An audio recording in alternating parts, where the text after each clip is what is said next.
The birthday cake sat in the center of the table, 60 candles flickering across Mom's hopeful face. She wanted this. All her children together, celebrating, pretending we were still the family from the Christmas cards she sent out every year. "Make a wish, Mom," my older sister Victoria said, her voice carrying that practiced warmth she used in business meetings. She stood beside Mom's chair, one hand resting possessively on the back, her diamond tennis bracelet catching the light. I sat 3 chairs down, between Aunt Linda and my younger cousin Marcus, the safe zone. The place where I could smile, nod, and avoid the inevitable commentary about my life choices. Mom closed her eyes, took a breath, and blew out the candles. Everyone applauded. Victoria immediately began cutting perfect slices, playing hostess in Mom's own home, like she always did. "So Rachel," Victoria's husband Dennis said, accepting his plate, "still doing that freelance thing?" The table quieted. I felt 14 pairs of eyes shift toward me. "I am," I said simply. "Must be nice." Victoria cut in, her knife sliding through another layer of cake. So much freedom, no real responsibilities, no schedule to keep. I took a sip of water and said nothing. "I mean, at some point you have to think about your future, right?" She handed a plate to Dad. "Benefits, retirement, stability. The things that matter." "Victoria," Mom said softly, warning in her voice. "What?" "I'm just being honest." Victoria looked around the table, gathering support from the audience. Rachel's 32 years old. She's living in that tiny apartment, driving that ancient car, doing random projects for random clients. It's not a career. It's just drifting. My cousin Sarah shifted uncomfortably. Uncle Tom studied his cake very intently. "I'm doing fine," I said. "Are you though?" Victoria set down the cake knife, fully committed to the intervention now. "When was the last time you bought something nice for yourself? When was the last time you went on a real vacation, not just camping because it's cheap?" "I like camping." "You like it because you can't afford anything else." She turned to Mom. "I'm sorry, but someone needs to say it." We're all tiptoeing around Rachel's feelings, pretending everything's okay. But it's not okay. She's wasting her potential. I felt my phone buzz in my pocket. I ignored it. "I have a good life," I said quietly. "You have a cheap life," Victoria corrected. "There's a difference." "Look, I'm not trying to be mean. I'm trying to help. You're smart, Rachel. You could do something real if you just applied yourself. Get a real job. Build a real career. Stop pretending that cobbling together freelance gigs is the same as having actual professional success." The phone buzzed again. 2 messages now. "Victoria, that's enough," Dad said, but his voice lacked conviction. He'd been saying the same things privately for years. "No, it's not enough. Rachel needs to hear this."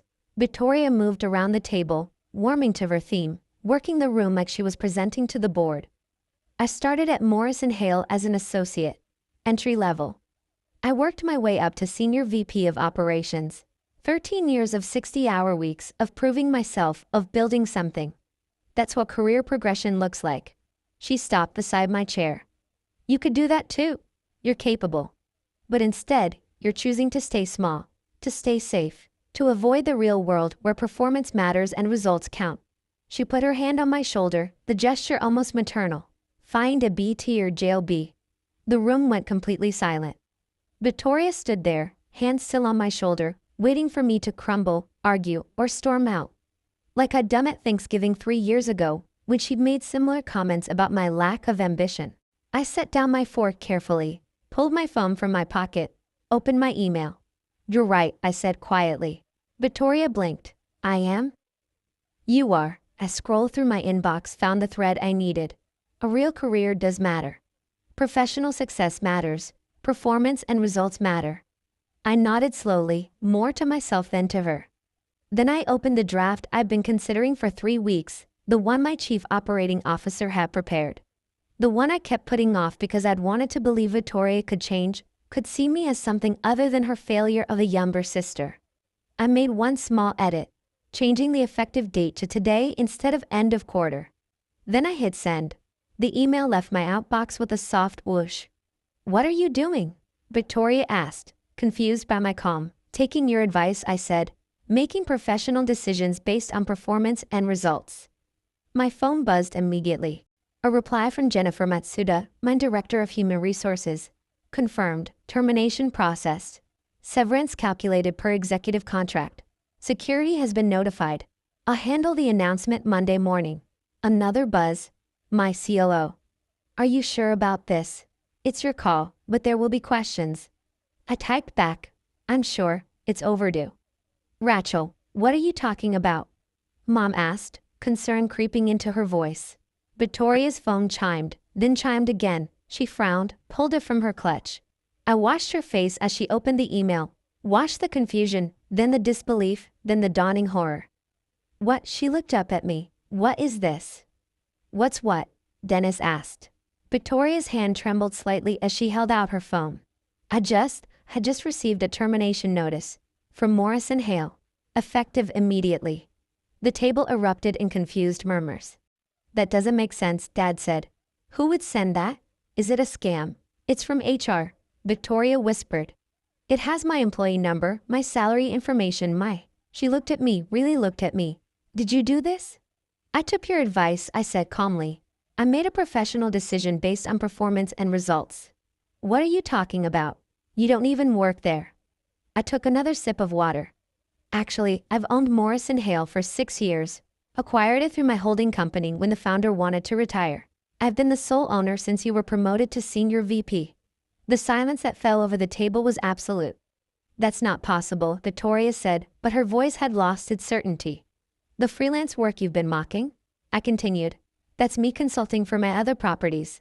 The 12 companies I own across tech, real estate, and manufacturing. The random projects are me personally vetting acquisition targets and integration strategies. Mom's hand went to her mouth. The tiny apartment is a downtown penthouse I bought in cash because I like the building's architecture. The ancient car is a 1967 Mustang I restored myself because I enjoy the work. I met Victoria's eyes. And the camping trips are to locations I'm considering for my next eco-resort development. Dennis had gone pale. You're saying you own Morrison Hale?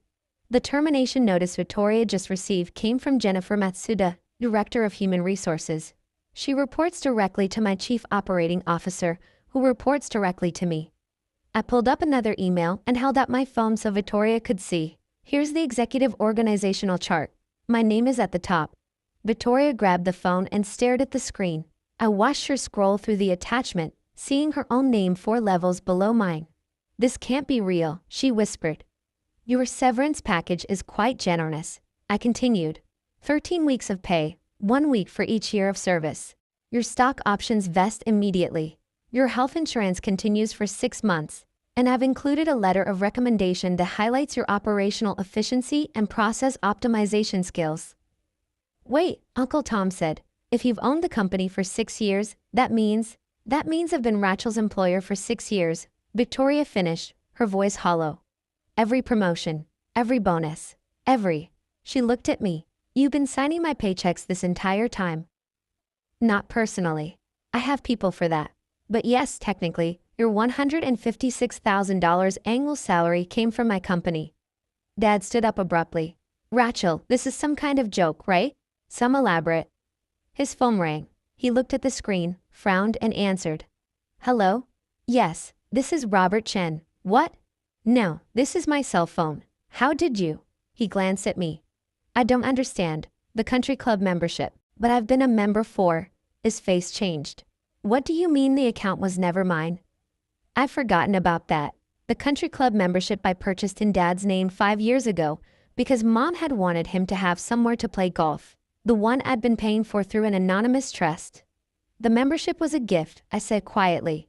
But given tonight's conversation, I think it's appropriate to let you start paying your own way. The club will send you the annual fee information. It's $48,000 a year, plus monthly minimums. Mom made a small sound. This is insane, Victoria said, but she was looking at her phone again, scrolling through something. Oh my God, the lease on our townhouse. Rachel, did you? I own the building, I confirmed. Bought it 3 years ago as part of a portfolio acquisition. When you applied to lease the penthouse unit, I told the property manager to approve you immediately. Below market rate, actually. I thought families should get a discount. Dennis had his own phone out now. The car lease. Honey, the car lease just got a termination notice too. They want the BMW back by the end of the week, or we start paying the full market rate, which is, he swallowed, which is $2,100 a month. That was also through one of my companies, I said. I subsidized the lease as a performance bonus. It seemed appropriate for a senior VP, even if Victoria didn't know where it was really coming from. Victoria slowly sat back down in her chair. The cake knife lay forgotten beside the half-served dessert. Why, she whispered. If you own all this, if you're this successful, why did you let us think that I was a failure? I finished, because I wanted to know who you really were. Who you all were. Whether you valued me as a person or only as a reflection of my achievements. I looked around the table, at the family members who'd joined Victoria's mockery over the years, at the ones who'd stayed silent rather than defend me, at Mom, who'd never quite been able to hide her disappointment in my choices. I built something real, I said, not for recognition, not for approval, but because I wanted to create companies that mattered, companies that treated employees well and contributed something meaningful. Morrison Hale is profitable because I restructured it to focus on sustainable practices and fair wages. We've grown 40% since I took over because people want to work for companies that value them. But Victoria just said, Aunt Linda started. Victoria said I needed to get a real job, to build a real career, to stop wasting my potential. I looked at my sister. You were talking to your boss, Victoria. You were telling the owner of your company, the person who approved your salary, your bonuses, and your corner office, that she was a failure who needed to get her life together. The weight of that settled over the room. In any other company, I continued, that would be immediate grounds for termination, but I've kept you on for 6 years, kept paying you, kept promoting you based on your actual performance, not our relationship. Because I believe in separating personal from professional. Until tonight, Victoria said bitterly. Until tonight, I agreed. Tonight, at our mother's birthday party, you humiliated me in front of our entire family. You used your professional success that came from my company, as a weapon to make me feel small. That crosses the line from personal criticism to professional liability. I stood up and smoothed my simple cotton dress, the kind Victoria had mocked me for wearing to nice events. Your termination had nothing to do with our relationship as sisters. It had everything to do with your judgment as an executive. You spent years working for a company without ever bothering to learn who actually owned it. You never questioned the generous salary, the rapid promotions, the below-market rent, or the subsidized car lease. You just assumed you deserved all of it. Rachel, Mom said, tears in her eyes. Please, this is too much, can't you? I've already been too lenient, I said gently. Any other CEO would have fired Victoria the first time she badmouthed the company owner at a family event. That was 3 Thanksgivings ago. I've given her 3 years of chances to see me differently. My phone buzzed again. Another message from my COO. Board is asking about Morrison Hale's situation. Should I prepare a statement? I typed back. Tell them executive restructuring. Details Monday. You'll be fine, Victoria, I said, meaning it. You're genuinely good at operations. You'll find another position, but it won't be at any of my companies, and it won't come with free rent or subsidized perks. I picked up my purse and kissed Mom's cheek. I'm sorry your birthday ended this way, I told her. I really did try to let it go. Rachel, wait, Dad started. But I was already walking toward the door. Behind me, I heard Victoria start to cry. I heard Dennis asking what they were going to do about the rent, the car, the bills they'd built around a lifestyle they could suddenly no longer afford. My phone rang as I reached my car. Jennifer from HR. The announcement is drafted for Monday morning, she said. But we're getting questions from the executive team. Victoria had 3 major projects in motion. Promote David Chen to interim VP of operations, I said. He's been ready for months. This will give him the opportunity to prove it. Understood. And Rachel? For what it's worth, I think you made the right call. I sat in my car, the 67 Mustang I'd spent 2 years restoring, and let out a long breath. My phone lit up with a text from Mom. Please come back. We can talk about this. Then Victoria, you ruined my life because I hurt your feelings. Then Dad, this is vindictive and cruel and not who I raised you to be. I didn't respond to any of them. Instead, I drove to my tiny apartment, the 2,800 square foot penthouse with the city view Victoria had never bothered to visit. I poured a glass of wine, sat on my balcony, and watched the lights below. My phone kept buzzing.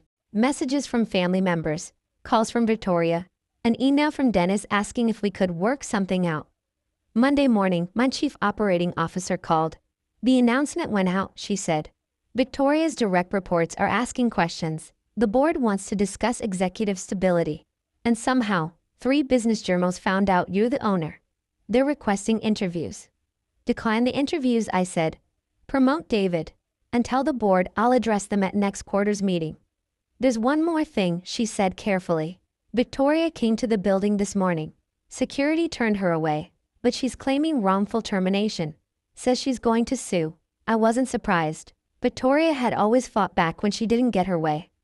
Forward everything to legal, I said. Her contract is ironclad.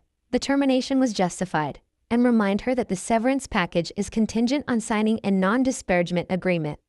Already done. That afternoon, Victoria called from a number I didn't recognize. You can't do this, she said without preamble. I gave that company 13 years of my life.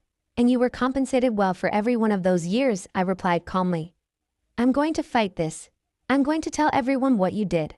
Feel free, tell them your younger sister, the one you called a failure for years, built a successful company and gave you a job where you thrived. Tell them she promoted you based on merit and paid you fairly. Tell them she subsidized your lifestyle and asked for nothing in return except basic respect. Silence on the line. You know what the worst part is? Victoria finally said. You let me believe I did it myself. You let me think I earned everything through my own talent.